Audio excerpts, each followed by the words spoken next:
చూస్ country delight, live better. ఇప్పుడే country delight యాప్ని download చేసుకోండి.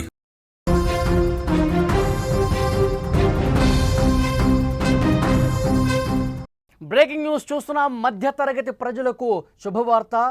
నిత్యావసర వస్తువులపై జీఎస్టీ తగ్గబోతున్నట్టుగా తెలుస్తోంది. నిత్యావసర వస్తువులు పూర్తిగా తగ్గే అవకాశం కూడా పరిశీలిస్తోంది కేంద్రం. 12 నుంచి 5% తగ్గించే యోచనలో కేంద్రం ఉన్నట్టుగా తెలుస్తోంది. అయితే మరొక ప్రతిపాదన కూడా ఉంది. పూర్తిగా ఎత్తేస్తే ఏ విధంగా ఉంటుంది అన్న అంశాన్ని కూడా పరిశీలిస్తున్నట్టుగా తెలుస్తోంది. జీఎస్టీ కనుక ఒకవేళ తగ్గితే సబ్బులు, టూత్పేస్ట్, వాటర్ ఫిల్టర్లు, టూత్ పౌడరు, హెయిర్ ఆయిల్ ఇలాంటివన్నీ తగ్గే అవకాశం కనిపిస్తుంది. రేట్లు అల్యూమినియం, స్టీల్తో చేసిన వంట పాత్రల మీద కూడా ఈ ప్రభావం తప్పకుండా ఉంటుంది. ఎలక్ట్రిక్ ఇస్త్రీ పెట్టెలు కావచ్చు, గీజర్లు కావచ్చు, వ్యాక్యూమ్ క్లీనర్స్, వాషింగ్ మిషన్లు, సైకిళ్ళు, రెడీమేడ్ దుస్తులు, చెప్పులు ఇవన్నీ కూడా రెగ్యులర్గా మనం ఏవైతే వాడతామో నిత్యావసర వస్తువులు ఏవైతే ఉన్నాయో ప్రతిరోజు ఇంట్లో మనం దుస్తుల దగ్గర నుంచి మన చెప్పుల దగ్గర నుంచి ఇంట్లో వాడుకునే వంట సామాగ్రి నుంచి ప్రతిదీ కూడా రెగ్యులర్గా మనం ఇంట్లో ఏ వస్తువులైతే వాడతామో వాటన్నింటి మీద కూడా జీఎస్టీని తగ్గించే ఆలోచనలో కేంద్రం ఉన్నట్టుగా తెలుస్తోంది. రాబోయే జీఎస్టీ మండలి సమావేశంలో ఈ కీలక నిర్ణయం తీసుకోబోతున్నట్టుగా మనకి సమాచారం వస్తోంది. రాబోయే జీఎస్టీ మండలిలో 56వ జీఎస్టీ కౌన్సిల్ మీటింగ్ జరగబోతోంది. ఆ సమావేశంలో కీలకమైనటువంటి ఈ నిర్ణయం తీసుకునే అవకాశం ఉంది. మధ్యతరగతి ప్రజలకు ఒక శుభవార్త అందించేందుకు కేంద్రం సిద్ధమవుతుందనే వార్త ఇప్పుడు ఆసక్తి కనిపిస్తోంది. అధిక జీఎస్టీతో నిత్యావసర వస్తువులు భారంగా మారగా వాటిని తగ్గించే ఆలోచన కేంద్రం చేస్తోంది. నిత్యావసర వస్తువులపై జీఎస్టీ తగ్గించాలని చూస్తోంది. 12% ఉన్నాయి చాలా వస్తువుల మీద, దాన్ని 5% తగ్గించబోతున్నట్టుగా తెలుస్తోంది. పూర్తిగా ఎత్తేసే ప్రతిపాదన కూడా పరిశీలిస్తున్నారు. ఒకవేళ అదే గనక జరిగితే సామాన్య మధ్యతరగతి ప్రజలకు భారీ ఊరటనే చెప్పాలి. చాలా వస్తువులు చాలా అంటే చాలా చౌకగా దొరుకుతాయి. కేంద్ర ఆర్థిక మంత్రి నిర్మలా సీతారామన్ ఇటీవల ఒక ఇంటర్వ్యూలో జీఎస్టీ రేట్లకు సంబంధించి మార్పులు చేస్తామని ఒక సంకేతం కూడా ఇచ్చారు. ఈ నెలలో జరగబోయే 56వ జీఎస్టీ కౌన్సిల్ భేటీలో దీనికి సంబంధించినటువంటి నిర్ణయం తీసుకోబోతున్నట్టుగా తెలుస్తోంది. ఈ వార్తలు నిజమైతే మాత్రం 12% చాలా వస్తువుల మీద ఉంది. అది పూర్తిగా 5% తగ్గిస్తే 5% జీఎస్టీ పరిధిలోకి తీసుకొస్తే మనం ఉదయం లేచిన దగ్గర నుంచి ఇక మనం రోజువారీ కార్యక్రమాల్లో పనులు చేసుకున్నటువంటి ఏ అయితే వస్తువులు వాడతామో టూత్పేస్ట్ కావచ్చు, పౌడర్ కావచ్చు, ఆయిల్ కావచ్చు, సబ్బులు కావచ్చు, గొడుగులు కావచ్చు, కుట్టు మిషన్లు కావచ్చు, వాటర్ ఫిల్టర్లు, ప్రెషర్ కుక్కర్లు, అలాగే మనం వంట చేసుకునే పాత్రలు, ఐరన్ చేసుకునేవి, గీజర్లు ఇలాంటి నిత్యావసర వస్తువులన్నీ కూడా, సైకిళ్ళు కావచ్చు, దివ్యాంగులు వాడేటువంటి వాహనాలు కావచ్చు, ఇలా చాలా వాటి మీద రెడీమేడ్ దుస్తుల మీద కూడా ఈ ప్రభావం ఉంటుంది. ఈ రేట్లు కూడా చాలా తగ్గే అవకాశం కనిపిస్తోంది. జీఎస్టీ తగ్గింపుపై కేంద్ర ప్రభుత్వ నిర్ణయమే కాదు, ఆయా రాష్ట్రాలు కూడా దీని మీద ఆలోచన చేయాలి. ఆయా రాష్ట్రాలు కూడా ఏకాభిప్రాయం కుదరాలి. పన్ను తగ్గింపుకు సంబంధించి జీఎస్టీ కౌన్సిల్ సమావేశంలో ఈ నిర్ణయం తీసుకుంటే సామాన్య పేద మధ్యతరగతి ప్రజలకు ఒక భారీ ఊరట కలుగుతుందని చెప్పాలి. చాలా క్లియర్గా, ఎందుకంటే ఎప్పటి నుంచో ఆలోచన చేస్తూ ఉన్నారు. నిత్యావసర వస్తువుల మీద ఇంత జీఎస్టీ అనేది సరికాదు అని చెప్పి అభిప్రాయం చాలా సందర్భాల్లో వ్యక్తమైంది. ఇప్పటివరకు 55 జీఎస్టీ కౌన్సిల్ సమావేశాలు జరిగితే వాటిల్లో అప్పుడప్పుడు ఈ ప్రతిపాదన వచ్చింది. కానీ ఈసారి మాత్రం కేంద్ర ప్రభుత్వం చాలా క్లియర్గా దీని మీద డెసిషన్ తీసుకోబోతున్నట్టుగా తెలుస్తోంది. ఎందుకు అంటే ముఖ్యంగా ఈ జీఎస్టీ పరిధిలో నిత్యావసర వస్తువులు ఇప్పుడు 12% ఉన్నవి. దీనివల్ల చాలామంది కొనుగోలు చేయలేకపోతూ ఉన్నారు. సామాన్య మధ్యతరగతి ప్రజలు అంత రేటు పెట్టాలా? రోజు వాడేటువంటి సామాన్లకు సంబంధించి, వంట సామాగ్రికి సంబంధించి కావచ్చు, మనం వాడుకునేటువంటి వస్తువులు కావచ్చు, చాలా రేట్లు కొంత ఎక్కువగా ఉన్నాయి. వీటిని తగ్గించాలన్న ప్రతిపాదన ఎప్పుడు ఉంది కానీ సీరియస్గా తీసుకున్న పరిస్థితి లేదు. ఎందుకంటే జీఎస్టీ తగ్గితే జీఎస్టీ వసూళ్లు కూడా కొంత కేంద్ర ప్రభుత్వానికి రాబడి తగ్గుతుంది కాబట్టి వేల కోట్ల రూపాయలు కొంత నష్టపోయే అవకాశం ఉంది. కాబట్టి అంత సీరియస్గా తీసుకొని ఆ జీఎస్టీని ఎత్తివేసే ప్రతిపాదన కావచ్చు, లేదంటే తగ్గించే ప్రతిపాదన కావచ్చు, అంత సీరియస్గా దాన్ని తీసుకోవాలా. కానీ ఇప్పుడు ప్రజల కోణంలో ఆలోచిస్తోంది కేంద్ర ప్రభుత్వం. 40 నుంచి 50 వేల కోట్ల రూపాయలు ప్రభుత్వం మీద భారం పడే అవకాశం ఉంది.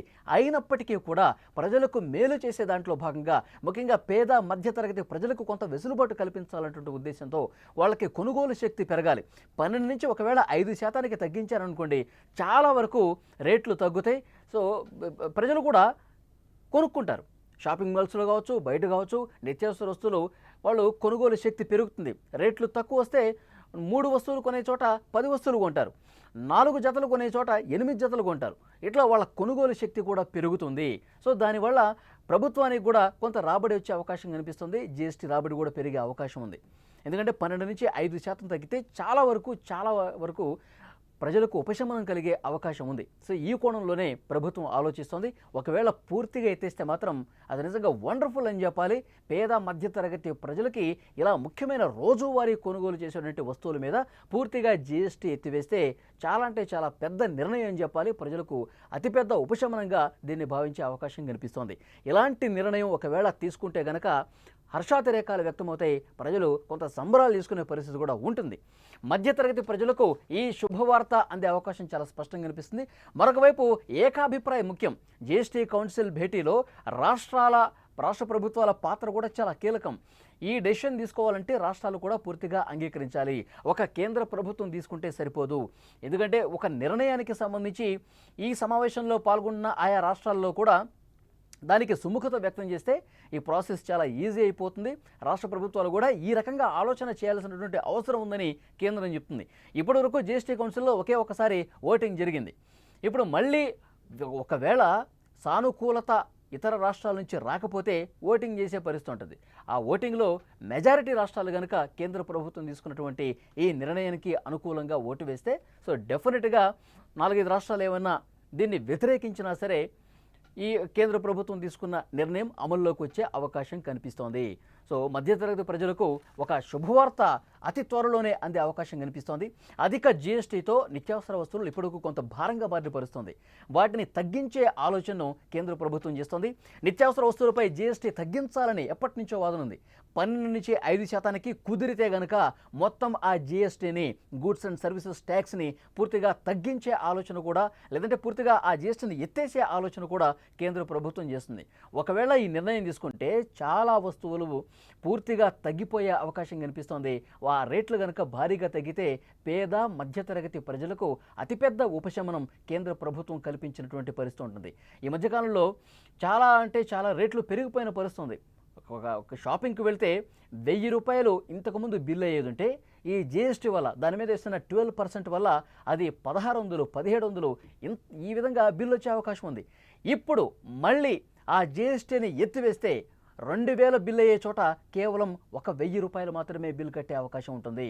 సో అంత భారీ ఉపశమనం కల్పించడానికి కేంద్ర ప్రభుత్వం సిద్ధమవుతుంది. పూర్తిగా తగ్గిస్తే గనక 40 నుంచి 50 వేల కోట్ల రూపాయల భారం కేంద్రం మీద పడ్డప్పటికి కూడా ప్రజలకి, ముఖ్యంగా పేద మధ్యతరగతి ప్రజలకి కొంత వాళ్ళకి సులభతరంగా వాళ్ళ కొనుగోలు శక్తిని పెంచాలన్నటువంటి ఉద్దేశంతో, వాళ్ళ మీద పడుతున్నటువంటి భారాన్ని తగ్గించాలన్నటువంటి ఉద్దేశంతో కేంద్ర ప్రభుత్వం ఈ డెసిషన్ తీసుకుంటున్నట్టుగా తెలుస్తుంది. ఇప్పటికే చాలా వస్తువులు మీరు స్క్రీన్ మీద కూడా చూస్తున్నారు. ప్రతిరోజు మనం అక్కడికి షాపింగ్ మాల్స్కి వెళ్ళినా, చిల్లర దుకాణాలకు వెళ్ళినా జీఎస్టీ తప్పకుండా ఉంటుంది. సో దానివల్లే ఎక్కువగా అవి భారం పడే అవకాశం కనిపిస్తోంది. ముఖ్యంగా ఇక్కడ మనం చూడొచ్చు మళ్ళొకసారి అవి ఏ విషయాల మీద, అంటే ఏ వస్తువుల మీద రేట్లు భారీగా తగ్గబోతున్నాయని కూడా ఒకసారి మీకు చెప్తాను.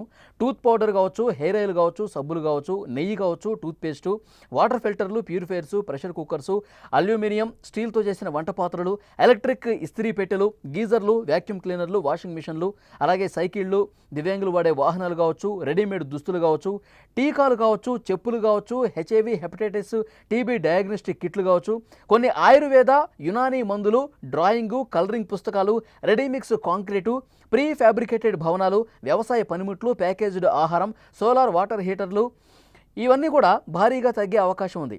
అలాగే సిగరెట్లు, విలాసవంతమైన కార్లు, కార్బోనేటెడ్ డ్రింక్స్, వీటి మీద జీఎస్టీని భారీగా పెంచే అవకాశం కనిపిస్తోంది. ఏవైతే సిగరెట్లు ఉన్నాయో, లేకపోతే విలాసవంతమైనటువంటి కార్లు, కార్బోనేటెడ్ డ్రింక్స్, ఇలాంటివి విలాసవంతమైన వస్తువుల కిందకి ఏవైతే వస్తాయో వాటి మీద జీఎస్టీని భారీగా పెంచాలనేటువంటి ఉద్దేశంతో కేంద్రం ఉన్నట్టుగా తెలుస్తోంది. సో ఒక చాలా మంచి నిర్ణయంగా దీన్ని చూడాల్సిన అవసరం కనిపిస్తోంది. ఈ నెలలోనే 56వ జీఎస్టీ కౌన్సిల్ మీటింగ్లో ఆయా రాష్ట్రాలు కూడా ఇందులో ప్రాతినిధ్యం ఉంది. రాష్ట్రాలు కూడా వాళ్ళ అభిప్రాయం వ్యక్తం చేస్తారు. సో కేంద్రం చాలా స్పష్టంగా జీఎస్టీని 12 నుంచి 5% తగ్గిస్తుందా, లేదంటే ఈ జీఎస్టీని పూర్తిగా ఎత్తేస్తుందా అన్నది ఒక ఆసక్తికరమైనటువంటి విషయంగా చూడాలి. ఒకవేళ పూర్తిగా ఎత్తేస్తే చాలా అంటే చాలా పెద్ద ఊరట పేద మధ్యతరగతి ప్రజలకు కలుగుతుంది అనటంలో ఎలాంటి సందేహం లేదు.